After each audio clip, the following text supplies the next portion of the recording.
আজকে আমরা চলে গেছিলাম একটা বিয়ে বাড়িতে। আমার সাথে এটা হবে কোনোদিনও আমি ভাবতে পারি।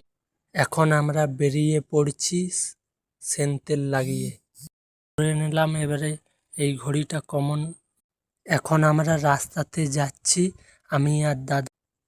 রাস্তাটা এতটাই খারাপ যে হেলে দুলে যাচ্ছিলাম। হেলে দুলে যে দেখি বিয়ে বাড়ি পৌঁছে গেছি।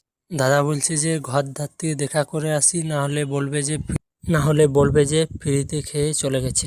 গেটের সামনে ঢুকে দেখলাম যে খুব সুন্দর সাজিয়েছে। দিদা আমাকে বলল যে সর সাইড থেকে, তাই আমি পাস হয়ে পেরিয়ে যে এইখানে দেখি যে খুব নাচ করে। আমি নাচ না করে দেখি স্টলের দিকে উকি মারলাম, অতটাই ভিড় যে আর আমার খেতে আর মন গেল না। এইখানে দেখতে পাই যে দিদি আরে খুব ছবি তুললো, তাই আমি ভোজ খেতে বসে পড়লাম। দেখি এখনো পাতা পড়েনি। আমি দেখলাম যে মেনু এবারে চলে এসছে, তোমরা দেখে নিও কি কি আছে। পাতা আর জল চলে এলো। ভোজ খেয়ে এসে দেখি যে দিদি আরে খুব নাচ ছিল। নাচ দেখে আমরা এখন ঘর যাই। তোমরা লাইক ফলোটা করে